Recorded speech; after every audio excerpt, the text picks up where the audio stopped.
Bismillahirrahmanirrahim. Assalamualaikum warahmatullahi wabarakatuh. Alhamdulillahirrabbilalamin. Allahumma sholli ala sayyidina Muhammad wa ala ali sayyidina Muhammad. Yang saya hormati Dekan Fakultas Dakwah dan Komunikasi UIN Sultan Syarif Qasim Riau. Yang saya hormati Wakil Dekan Bidang Akademik dan Kelembagaan. Yang saya hormati Wakil Dekan Bidang AUPK. Para ketua prodi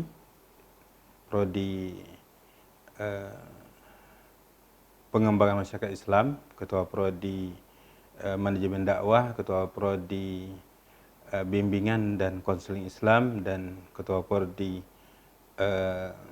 ilmu komunikasi. Dan yang saya banggakan para mahasiswa baru Fakultas Dakwah dan Komunikasi tahun akademik 2020-2021. Alhamdulillah, tentunya kita bersyukur kepada Allah Subhanahu wa taala pada kesempatan ini mahasiswa Fakultas Dakwah, mahasiswa baru Fakultas Dakwah dan Komunikasi dapat melaksanakan rangkaian kegiatan, di mana kegiatan ini merupakan barangkali kegiatan perdana yang wajib diikuti oleh seluruh mahasiswa, terutama mahasiswa Fakultas Dakwah dan Komunikasi, yaitu pengenalan budaya akademik dan kemahasiswaan atau PBAK secara online untuk tahun 2020 ini. Baik, pada saya diberi tugas untuk menyampaikan sesuai dengan porsi saya, itu saya sebagai Wakil Dekan Bidang Kemahasiswaan dan Kerjasama Fakultas Dakwah dan Komunikasi. Pada kesempatan ini saya akan mengajak kepada adik-adik mahasiswa semua untuk mengenal UIN tentunya, dan mengenal Fakultas Dakwah dan Komunikasi yang berkaitan dengan kemahasiswaan dan keorganisasian kemahasiswaan itu sendiri. Pada kesempatan ini saya akan mengangkat tentang penguatan etika mahasiswa UIN Suska Riau. Sesungguhnya kalau kita lihat UIN ini seperti rumah besar. Di sana ada kamar-kamar, ada unsur-unsur manusia, di mana manusia itu diberi tugas untuk melaksanakan tugas-tugas. Artinya setiap unsur-unsur itu saling mendukung antara satu dengan yang lain. Jadi meskipun dalam rumah besar itu ada di kotak-kotak oleh kamar, tapi tidaklah berarti yang masing-masing kamar itu punya cita-cita sendiri, punya keinginan sendiri. Tapi sesungguhnya kotak-kotak itu memudahkan organisasi besar ini atau rumah besar UIN Suska Riau ini untuk melaksanakan tugas sesuai dengan tanggung jawabnya untuk mencapai tujuan rumah besar itu, yaitu UIN Suska Riau, tujuan dan cita-cita UIN Suska Riau ini. Jadi baik itu manajemen, baik itu fungsi dan lain sebagainya, itu harus saling menguatkan, saling memberi penguatan sehingga UIN ini nantinya akan menjadi lebih maju dan terus maju ke depan. Baik, salah satu hal dasar yang sangat menentukan dan bahkan ini sangat diperlukan dalam suatu organisasi, keberhasilan dalam suatu organisasi adalah apa yang kita kenal dengan etika itu. Jadi seseorang kan gitu kan, seseorang itu nilainya kadang-kadang itu dipengaruhi atau ditentukan oleh etika. Etika atau akhlak. Nah, itu etika itu bahasa bahasa kita kan, bahasa Indonesia. Kalau bahasa Arabnya itu akhlak, akhlak itu.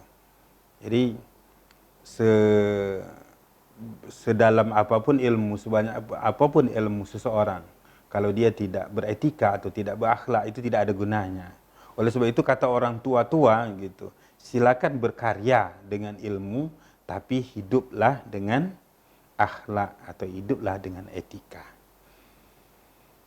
Em,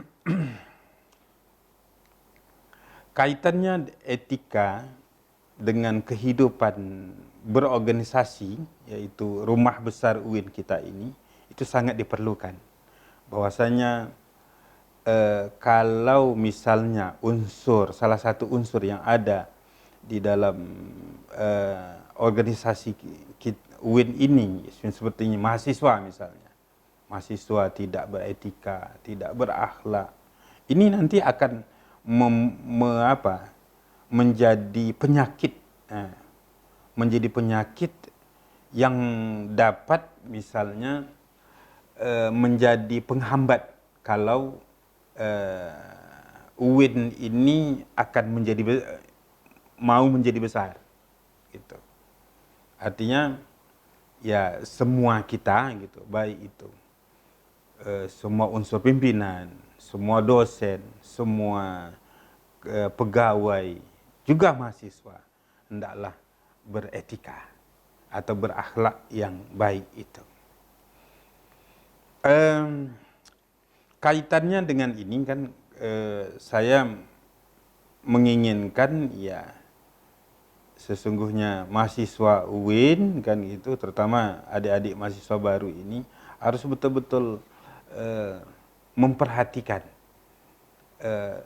memperhatikan etika ini, terutama dalam karena kita berada dalam rumah besar, organisasi besar ini, maka harus betul-betul mengetahui atau memahami etika dalam berorganisasi. Apa itu? Yang pertama, etika dalam menyampaikan pendapat. Nah, ini. Yang kedua, etika dalam bergaul sesama pengurus organisasi misalnya, atau sesama mahasiswa misalnya. Kalau dia sebagai pengurus organisasi, nanti kalau adik-adik nanti terpilih jadi ketua atau anggota dalam suatu kepengurusan organisasi kemahasiswaan, ya bagaimana beretika bergaul dengan sesama pengurus, dengan anggota, kemudian dengan pimpinan dan lain sebagainya. Kemudian yang ketiga, etika dengan pimpinan.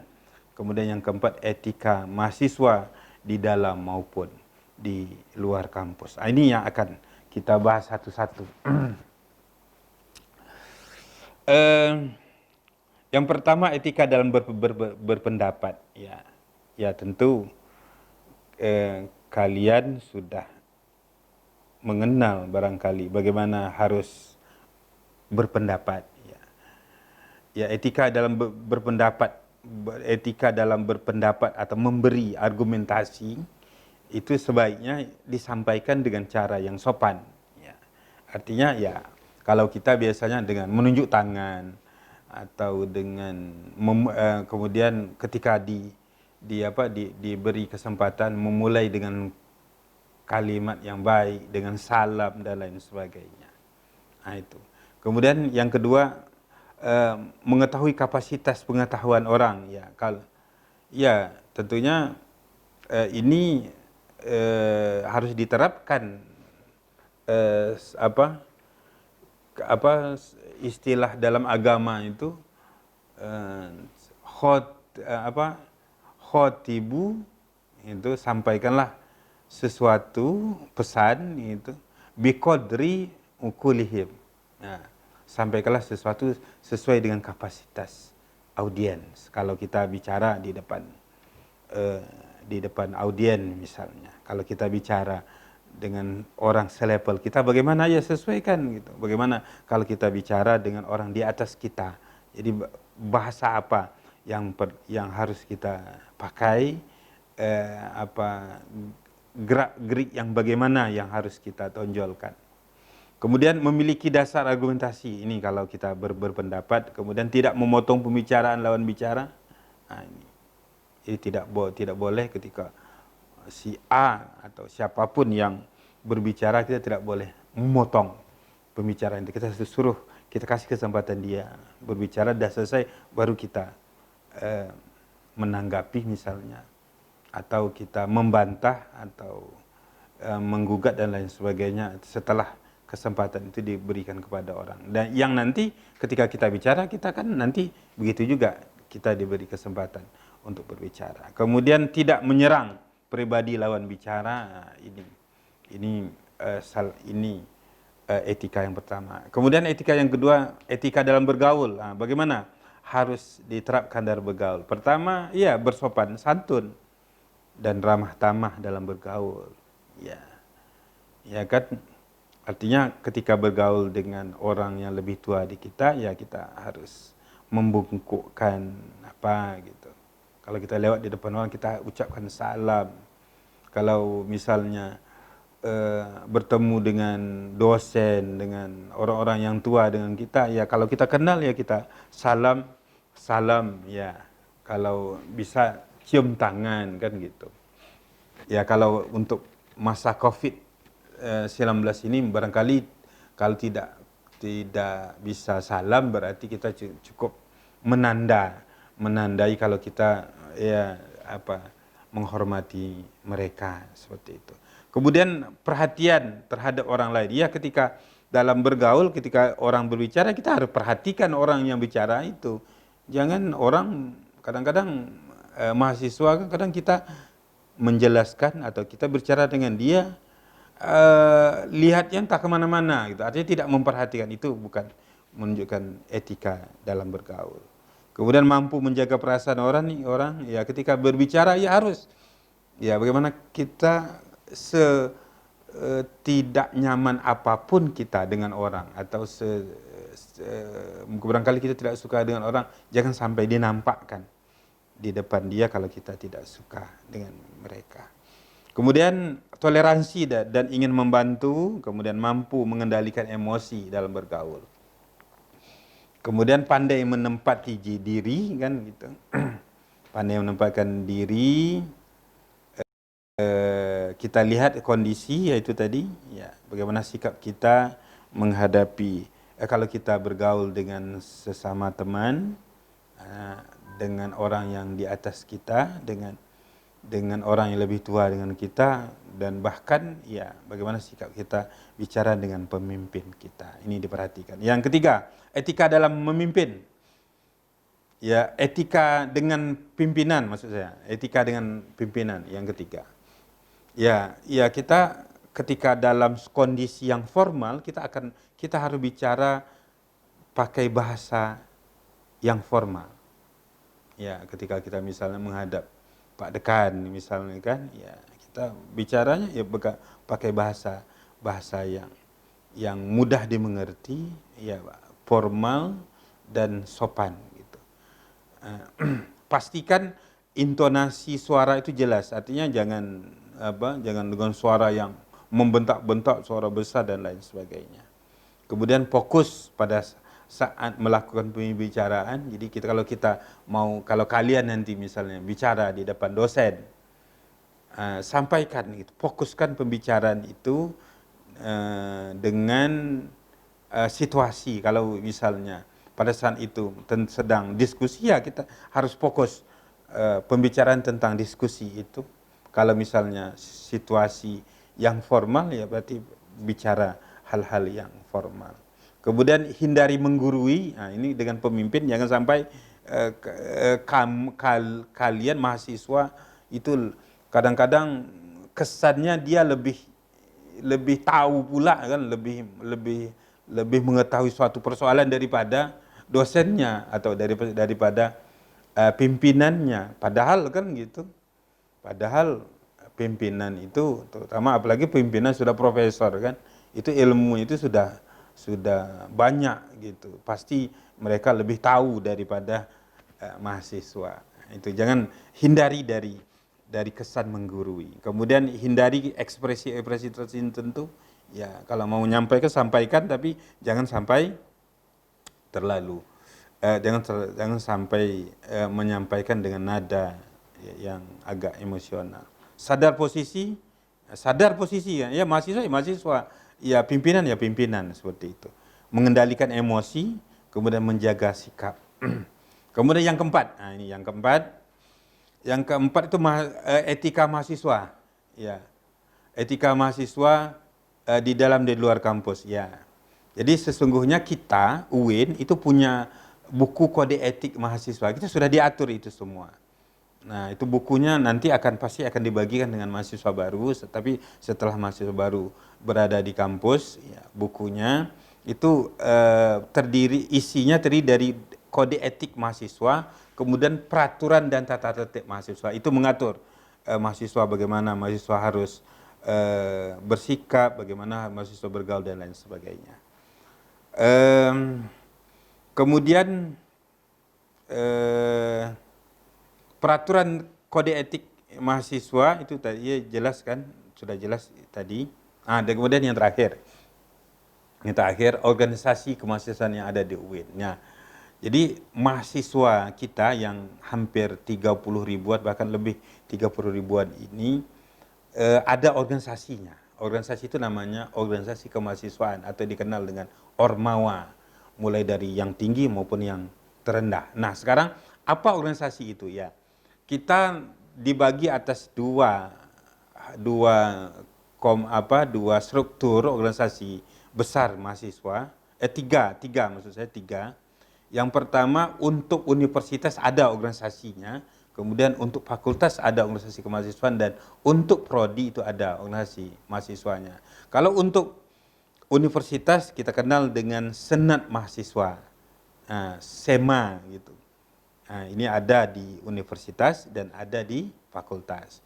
Kemudian Dewan Eksekutif Mahasiswa, DEMA atau dikenal dengan ini ada di universitas dan ada di fakultas. Dan yang terakhir adalah HMJ atau Himpunan Mahasiswa Jurusan atau Prodi, atau HMPS, Himpunan Mahasiswa Program Studi. Inilah.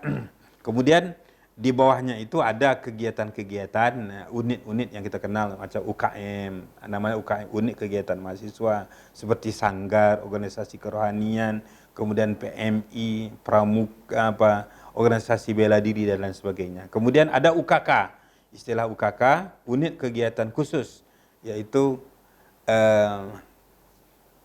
kalau di UIN kita ini unit kegiatan khusus ini adalah seperti resimen mahasiswa Menwa, itu yang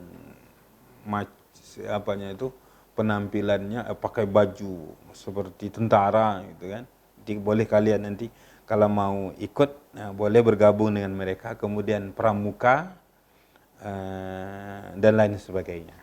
Ini jadi gambaran umumnya, ini nanti kalian bisa cari detailnya sendiri.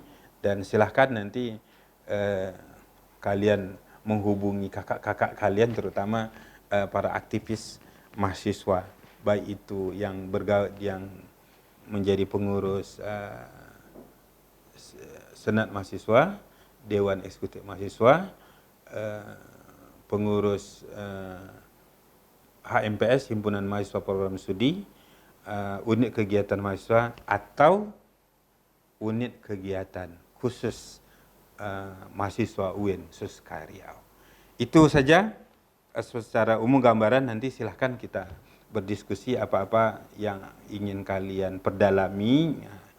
Kalau kesempatan ini nanti tidak cukup bagi kita, silahkan datang menjumpai kita pimpinan, menjumpai teman-teman atau kakak-kakak kalian. Kalian bisa bertanya apa saja tentang organisasi mahasiswa dan organisasi kegiatan-kegiatan kemahasiswaan yang ada di Fakultas Dakwah dan Komunikasi.